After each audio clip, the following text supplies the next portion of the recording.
Dengan bersepeda, dua orang anak mendatangi rumah sersan 2 TNI nekat untuk belajar. Pemilik nama unik ini berdinas sebagai Babinsa Komando Rayon Militer 3 Batui yang berada di bawah jajaran Komando Distrik Militer 1308 Luwuk Banggai. Layaknya seorang guru, Serda nekat mengajari anak-anak secara langsung namun tetap menggunakan masker. Selain siswa sekolah dasar, kerap pula datang murid TK untuk belajar di kediamannya. Dibantu sang istri, Serda nekat mengajari siswa menulis, membaca, dan perhitungan sederhana. Selain pelajaran umum, ia juga mengajarkan membaca Al-Quran serta hafalan surat-surat pendek. Ada 13 orang anak di lingkungan Desa Jaya Kencana, Kecamatan Toili, Banggai yang aktif belajar. Jam belajar dimulai pukul 16.30 waktu Indonesia Tengah hingga pukul 18.30. Menurut Serda nekat, kegiatan ini dilakukan berawal dari sang anak yang menginginkan belajar secara tatap muka lantaran jenuh belajar secara online.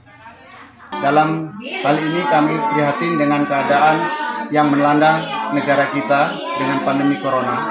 Maka itu kami berinisiatif untuk membantu intinya pengajar, guru, dan orang tua, khususnya bagi anak-anak kami yang merasa melihat keadaan ini pelajaran sekolah sangat tertinggal. Dengan itu kami mengupayakan mempedomani 8 wajib TNI membantu kesulitan rakyat sekelilingnya. Orang tua siswa pun menyambut baik upaya yang dilakukan Serda nekat. Marvin Albino, siswa kelas 4 SD yang turut belajar di rumah Serda nekat, berterima kasih dengan proses belajar secara langsung.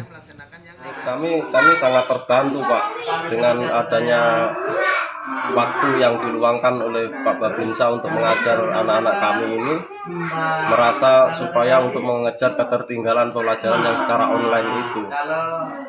Bapak Babinsa yang dari Kodim 1308 dari Luwuk Banggai, Babinsa Koramil 13 Batui ini yang ditugaskan di dataran Toili ini sangat membantu kami sebagai selaku masyarakat, Pak.